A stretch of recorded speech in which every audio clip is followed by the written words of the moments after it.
మిత్రులారా, ఈ ఆపరేషన్ కగారు మీద పౌర హక్కుల సంఘం ఆపరేషన్ కగారును వ్యతిరేకించాలని, దానికి వ్యతిరేకంగా ప్రజా ఉద్యమాన్ని నిర్మించాలని పౌర హక్కుల సంఘం ఈరోజు ఈ సమావేశాన్ని ఏర్పాటు చేసింది. ఈ ఆపరేషన్ కగారు ఇది ఆపరేషన్ అంతిమ యుద్ధం అనే పేరుతో, అంతిమ యుద్ధం అనే అర్థం వచ్చేలా ఆపరేషన్ కగారు అని పేరు పెట్టారు. దీంతో మేము మావోయిస్టు ఉద్యమాన్ని తుడిచిపెట్టేస్తాము, 2024 అసలు లోక్సభ ఎన్నికలే మావోయిస్టు రహిత భారత్ లో జరుపుతామని అమిత్ షా చాలా కాలం నుంచి ప్రకటిస్తూ వచ్చాడు. కానీ అది సాధ్యం కాలేదు. ఇప్పుడు ఆపరేషన్ కగారు ప్రారంభించి 2 ఏళ్లలో మావోయిస్టు ఉద్యమాన్ని పూర్తిగా తుదముట్టిస్తాము అనే లక్ష్యంతో ఈ ఆపరేషన్ కగారును మొదలు పెడుతున్నామని చెప్పారు.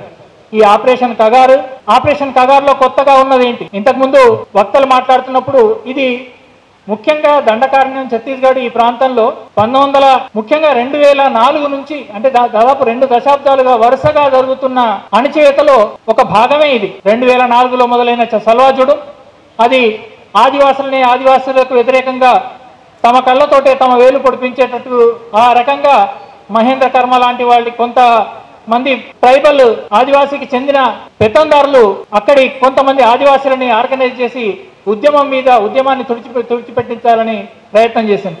అది అక్కడి ప్రజలు దాన్ని విజయవంతంగా తిప్పగొట్టగలిగారు.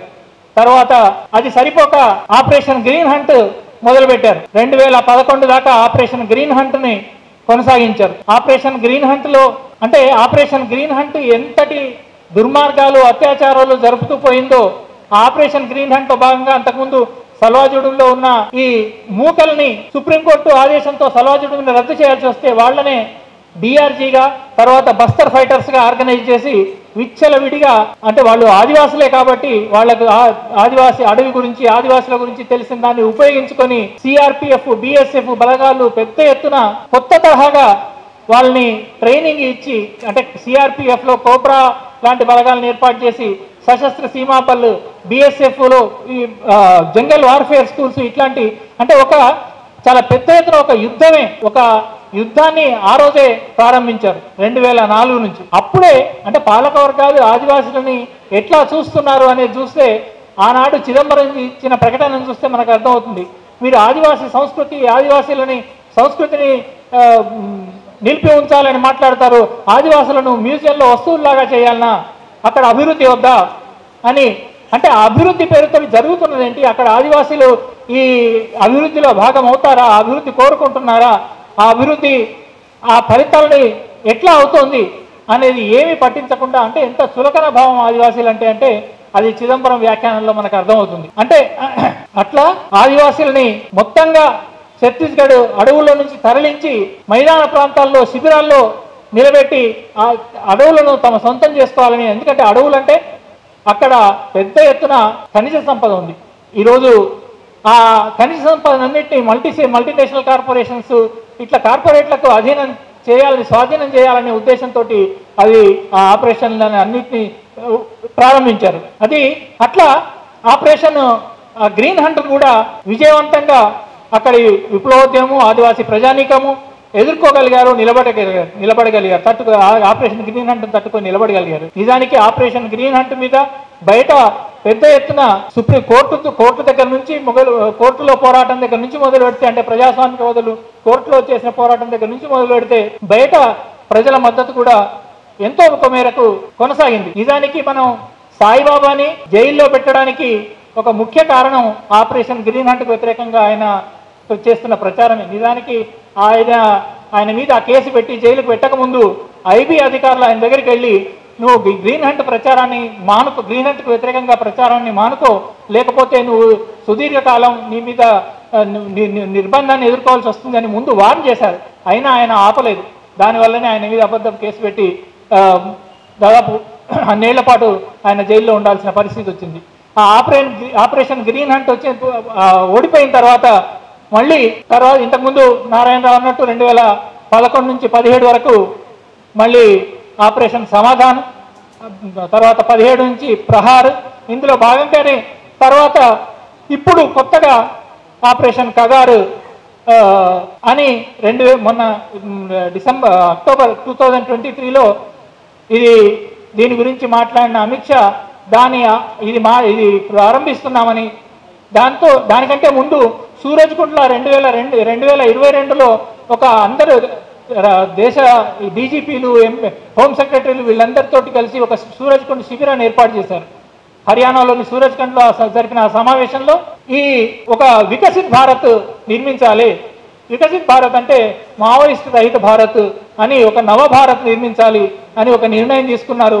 అందులో భాగంగానే ఈ ఆపరేషన్ కగార్ను కూడా ప్రారంభించారు. ఈ ఆపరేషన్ కగార్ అంటే ఇది నిర్బంధం ఒకదానికి మించి స్థాయిలో మరొక స్థాయిలో చాలా ఎక్కువ పెద్ద ఎత్తున జరుగుతున్న నిర్బంధమే. అంతకు ముందు కొనసాగుతున్నదే కానీ దాని స్థాయి పెంచుతున్నటువంటి ఆపరేషన్ ఇది. ఈ ఆపరేషన్ కగారు మొదలు పెట్టడానికి విప్లవోద్యమంలో ప్రతిఘటన అవుతున్నందుకు, అంటే ఒక ఛత్తీస్గఢ్ గురించి మాత్రమే కాదు ఈ ఆపరేషన్ జార్ఖండ్లో కూడా జరుగుతుంది, బీహార్లో కూడా జరుగుతుంది. ఇక్కడ పెద్ద ఎత్తున ఇంతమంది మరణించారు కాబట్టి మనం ఈరోజు ఛత్తీస్గఢ్ ప్రత్యేకంగా దీనిలోకి వచ్చింది. కానీ ఈ ఆపరేషన్ కగారు జార్ఖండ్లో, ఛత్తీస్గఢ్లో అంతటా జరుగుతున్న ఇది. అయితే ఈ ఛత్తీస్గఢ్లో బలగాలను మోహరించడానికి అంత టైం తీసుకోవాల్సి వచ్చింది కాబట్టి అది ముందు ఒక 3-4 నెలల కిందట ప్రారంభించాల్సింది జనవరిలో ప్రారంభించారు. ఎంత పెద్ద ఎత్తున దీని కేంద్రీకరణ అంటే బస్తర్ మొత్తంగా విపరీతమైన సైనిక బలగాలను కేంద్రీకరించడంలో భాగంగా మాడులో అయితే చాలా పెద్ద ఎత్తున కేంద్రీకరించారు. మాడు ప్రాంతం బస్తర్లో కూడా చాలా దట్టమైన అడవి ప్రాంతము, ఎత్తైన ప్రాంతంలో ఉండే ప్రాంతం, పర్వతాలు గుట్టలతో ఉండే ప్రాంతాలు. ఆ ప్రాంతంలో అంటే అక్కడ ఉండేది అది మాడు ప్రాంతం అంటే ఒక 4,000 స్క్వేర్ కిలోమీటర్ల ప్రాంతం మాత్రమే, 40,000 మంది జనాభా ఉండే ప్రాంతం మాత్రమే. ఆ 40,000 మంది జనాభా ఉండే ఆ ఆదివాసీ ప్రాంతంలో ఈరోజు 10,000 సంఖ్యలో ఈరోజు బలగాలు దింపారు. అక్కడ కొత్తగా ఈ ఆపరేషన్ కగారు ప్రారంభమైంది. అయిన తర్వాత 10,000 మందిని అక్కడ 3,000 మంది BSF ITBP ఫోర్స్లను ఒడిశా ఇతర ప్రాంతాల నుంచి తరలించి కొత్తగా ఇవి చేస్తున్నారు. అంటే అక్కడ 7 మంది ఆదివాసీలకు బస్తర్ ఈ ప్రాంతంలో 7 మంది ఆదివాసీలకు 3 పోలీసులు ఉంటున్నారు. 300 దాకా పోలీసు క్యాంపులు కొత్తగా ఈ కొద్ది నెలల కాలంలోనే 95 క్యాంపులు అక్కడ ఏర్పాటు చేశారు. అంటే ఈ ప్రపంచంలో అతి ఎక్కువగా సైనిక కేంద్రీకరణ ఉన్న ప్రాంతం ఈరోజు బస్తర్ ప్రాంతం. ఈ బస్తర్ ప్రాంతంలో ఈ సైనిక కేంద్రీకరణ కాకుండా ఇంతకుముందు ఈ ఆపరేషన్లు కాకుండా జార్ఖండ్లో ఆపరేషన్ సరండా 1 అని 2 అని ఆపరేషన్ అనకొండా అని ఇట్లా ఫ్రమ్ టైం టు టైం ఇంకా కొన్ని ఆపరేషన్లు చేపడుతూ ఇట్లా అంటే ఈరోజు మనం ప్రపంచంలో అతి ఎక్కువగా సైనిక కేంద్రీకరణ ఉన్న ప్రాంతంగా బస్తర్. ఇది 2010లోనే గౌతమ్ నవల్కర్ రాశాడు. అది ఈరోజు ఇంకా ఎన్నో రెట్లు ఈ సైనిక కేంద్రీకరణ ఇక్కడ పెరిగింది.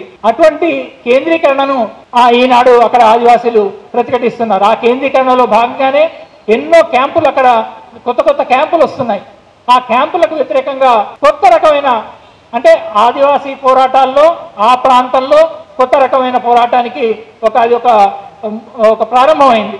మనకు సిలింగర్ పోరాటం గురించి తెలుసు. అది అక్కడ CRPF క్యాంపులను పెట్టొద్దు అనే పోరాటం 3 ఏళ్లుగా సాగుతుంది. ఇంత సుదీర్ఘంగా ధర్నా జరుగుతున్నది భారతదేశంలో మరెక్కడా లేదు. రైతాంగ ఉద్యమం ఒక సంవత్సరంన్నర పాటు జరిగింది. కానీ ఇక్కడ 3 ఏళ్లుగా నిరంతరంగా సిలింగర్ ఉద్యమం జరుగుతుంది. ఒక్క సిలింగర్ గురించి మనకు బాగా తెలుసు. కానీ బస్తర్ ప్రాంతాల్లో 34 చోట్ల అటువంటి ఉద్యమాలు, ధర్నాలు ఈరోజు నెలల తరబడి, ఏళ్ల తరబడి జరుగుతున్నాయి. అంటే అక్కడ జరుగుతున్న నిర్బంధనం గురించి కాకుండా అక్కడ జరుగుతున్న ఈ ప్రతిఘటన గురించి కూడా మనం తెలుసుకోవాల్సిన అవసరం ఉంది. దాని గురించి ప్రచారం చేయాల్సిన అవసరం ఉంది. అటువంటి శాంతియుతంగా వితిన్ కోర్ట్స్ జరుగుతున్న ఉద్యమంపై కూడా కాల్పులు జరిపి ఎన్నో చోట్ల కాల్పులు, లాఠీ చార్జీలు, ఇతరత్ర అత్యాచారాలు జరుపుతూ అక్కడ నిర్బంధాన్ని ప్రయోగిస్తున్నారు. ఇదంతా కూడా ఆపరేషన్ కగార్లో ఇవి మరింత పెరిగిపోతున్నాయి. అట్లా అయితే ఈ ఆపరేషన్ కగార్కు 2 లక్ష్యాలు ఉన్నాయి. ఒకటి ఒక తాత్కాలికమైన లక్ష్యం, ఇంకొకటి పర్మనెంట్ లక్ష్యం. ఆ తాత్కాలికమైన లక్ష్యం ఏంటి?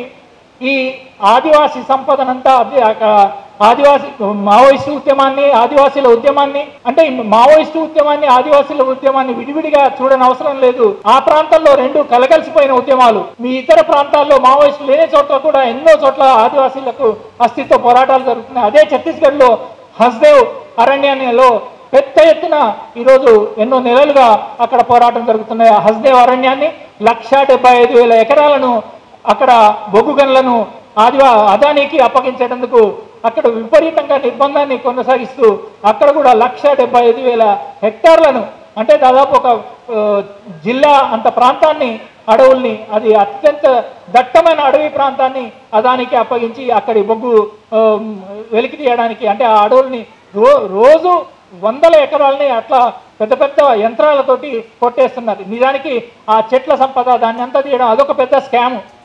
దాని గురించి కాదు కానీ అంటే ఇట్లా అది మావోయిస్టు ఉద్యమం ఉన్న ప్రాంతం ఏం కాదు. అయితే భూమి ఖనిజాలు ఎక్కడ ఉంటే అక్కడ ఆ ఖనిజాల కోసం అంటే ఇప్పుడు ఛత్తీస్గఢ్లో ఈ 10 ఏళ్ల కాలంలో 10 లక్షల కోట్ల విలువైన సంపద కార్పొరేట్ సంపద అక్కడ ఇంత ఉద్యమం జరుగుతున్నప్పటికీ ఉద్యమం లేని ప్రాంతాల్లో ఉద్యోగ ప్రాంతాల్లో అంతా కలిపి అంత సంపద అక్కడ కార్పొరేట్లకు అందింది. దాన్ని ఇంకా పెద్ద ఎత్తున దోచుకోవాలనుకోవడం దానికోసం మావోయిస్టు ఉద్యమం చాలా బలమైన అడ్డంకిగా ఉంది. అంటే స్థానికంగా అక్కడ ఉన్న ఒక అడ్డంకి మాత్రమే కాదు, ఆ ఉద్యమం ఇతర ప్రాంతాల్లో కూడా పరోక్షంగానైనా సరే అది ఒక ప్రేరణగా ఒక ఫోకస్గా ఒక ఫోకల్ కేంద్రంగా ఆదివాసీ ప్రాంతాలన్నిటికీ పనిచేస్తుంది.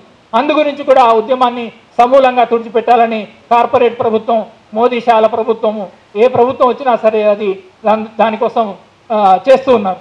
అంటే మన్మోహన్ సింగ్ ఆనాడే 2004లోనే మావోయిస్టులు భారతదేశానికి ఇంటర్నల్గా అతిపెద్ద శత్రువు అని ప్రకటించిన నాటి నుంచి చూస్తే నిరంతరంగా ఈ యుద్ధం ఈ దాడులు కొనసాగుతున్నాయి. ఇంతకుముందే సజయ మాట్లాడినట్టు ఇది ఆ ఉద్యమం ఆదివాసుల హక్కుల కొరకు మాత్రమే కాదు, అది అక్కడ జరుగుతున్నది పర్యావరణం గురించి కూడా. ప్రతి చోట ఒకసారి విశాఖపట్నం ప్రాంతాల్లో మమ్మల్ని చింతపల్లికి తీసుకెళ్తున్నప్పుడు ఇగో మీ వల్ల చూడండి ఇక్కడ మీరు లేకపోయింటే ఇక్కడ ఎంత మంచి పర్యాటక ప్రాంతం అయ్యిండేది ఇది అని అంటే ఆ మావోయిస్టులే లేకపోతే ఉద్యమే లేకపోతే ఇక్కడ పర్యాటక ప్రాంతం కాదు, ఇది బాక్సైట్ తోటి మొత్తం ఎర్రగా ఇదైపోయి ఇక్కడ ఎవరు అడుగు పెట్టలేని పరిస్థితి ఉండేది అని జవాబు చెప్పినటువంటిది.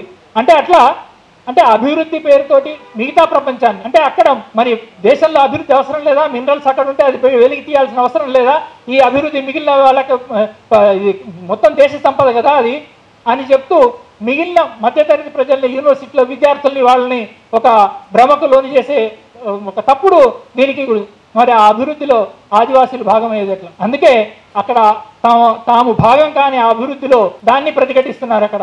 ఇది తాత్కాలిక ప్రయోజనం పాలక వర్గాలకు. అది కాకుండా ఇంకా శాశ్వతంగా మావోయిస్టు ఉద్యమం ఈరోజు ముఖ్యంగా అడవులకు పరిమితమైన ఆదివాసీ ఉద్యమంగా ఉండొచ్చు, కానీ ఇది అంత మేరకే పరిమితం కాదు. దీని ప్రభావం తప్పనిసరిగా ఇతర ప్రాంతాల మీద, ఇతర సెక్షన్ల మీద, ఇతర పీడిత ప్రజల మీద తప్పనిసరిగా ఉంటుంది అనే అంచనా పాలక వర్గాలకు ఉంది. అందుకే బయటి ప్రాంతాల్లో కూడా కనీస ప్రజాస్వామిక ఉద్యమాలు ఎక్కడ వచ్చినా, ఏ పౌర హక్కుల తరఫున కార్యక్రమాలు నడిచినా, ఏ ప్రగతిశీల కార్యక్రమాలు నడిచినా దాని మీద ఉక్కుపాదం మోల్పాలని అనుకుంటున్నారు. ఎందుకంటే ఇవన్నీ కూడా అంటే తాము ఏ పాలసీలు అవలంబిస్తున్నాయి అనేది ఈ భారత పాలక వర్గాలకు ఖచ్చితంగా తెలుసు.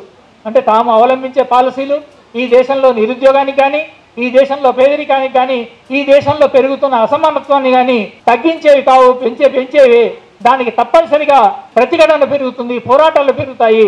ఆ పోరాటాలకు ఈ విప్లవోద్యమం అనేది ఒక ఫోకల్ కేంద్రంగా పనిచేయడానికి అవకాశం ఉంది. కాబట్టి దాన్ని సమూలంగా తుడిచివేయాలి అనే ఒక దీర్ఘకాలిక లక్ష్యం కూడా ఈ ఆపరేషన్ కగార్కు ఈ విప్లవోద్యమానికి ఉంది.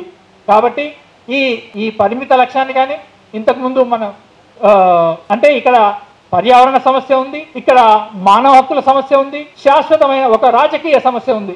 వీటన్నిటినీ మనం ప్రజల్లోకి తీసుకెళ్లాల్సిన అవసరం ఉంది. ఇక్కడ ఒక చిన్న 2-3 విషయాలు చెప్పి నేను ముగిస్తాను. ఇక్కడ ఇజ్రాయిల్లో ఈరోజు జరుగుతున్న యుద్ధం కాదు, అది పాలస్తీనా మీద జరుగుతున్న దాడులు, దానికి మన భారత ప్రభుత్వానికి సంబంధం. అదాని తయారు చేసిన డ్రోన్లు ఈరోజు ఇజ్రాయిల్ వాడుతున్నది అనేది మనకు వార్తా పత్రికల ద్వారా తెలుస్తున్నది. At the same time Israel తయారు చేసిన ఇంకా ఆధునికమైన డ్రోన్లను కూడా ఇక్కడ బస్తర్లో ఉపయోగిస్తున్నారు. సర్వేలెన్స్కు మాత్రమే ఒకప్పుడు ఉపయోగించారు, కానీ డ్రోన్లతోటి బాంబు దాడులు చేయడానికి కూడా ఉపయోగిస్తున్నారు. కనీసం ఇప్పటిదాకా 5 సార్లు అటువంటి డ్రోన్ల దాడులు పెద్ద ఎత్తున జరుగుతున్నాయి. ఈ డ్రోన్ల దాడుల్లో గ్రామాల మీద, ఒక్కొక్క గ్రామం మీద 2 సార్లు 3 సార్లు కూడా జరిగాయి. ఇది అంతర్జాతీయ న్యాయ సూత్రాలకు, జెనీవా కన్వెన్షన్ ఇట్లాంటి వాటి అన్నిటికీ వ్యతిరేకమైంది. ఇది పౌర హక్కుల కోణంలో జరుగుతున్న ఉల్లంఘన ఇది. అంతేకాకుండా ఈ చనిపోయిన 120 మందిలో కూడా ఎంతోమంది సగానికి పైగా నిరాయుధులుగా లేదా గాయపడి పట్టుబడిన వాళ్ళని టార్చర్ చేసి లేదా అట్లాగే చంపేసిన వాళ్ళు అని అక్కడి ప్రకటనలు ఎన్నో వచ్చాయి. అట్లా ఈ ఉల్లంఘనల్ని ఇవన్నీ కూడా అంటే ఎవరైనా పట్టుబడితే సాయుధంగా ఉన్న వాళ్ళైనా సరే వాళ్ళు గాయపడి పట్టుబడితే వాళ్ళని కోర్టులో ప్రవేశపెట్టాలి వాళ్ళని అనేది ఒక ప్రిజనర్ ఆఫ్ వార్ అని అట్లా అనుకున్నా కూడా, యుద్ధబందీ అనుకున్నా కూడా వాళ్ళకి హాని తలపెట్టకుండా కోర్టులో ప్రవేశపెట్టాలని ఉన్న ఆ నీతిని, ఆ జెనీవా కన్వెన్షన్ వీటన్నిటిని కూడా భారత ప్రభుత్వం ఉల్లంఘిస్తున్నది. డ్రోన్ ద్వారా తాను దాడులు చేస్తున్నానని ప్రకటించడం లేదు. ఎందుకంటే అట్లా ప్రకటిస్తే అది అంతర్జాతీయ న్యాయ సూత్రాలకు భిన్నమైనది. అప్పుడు కొత్త యుద్ధ నియమాలను ఇచ్చేయాల్సి ఉంటుంది.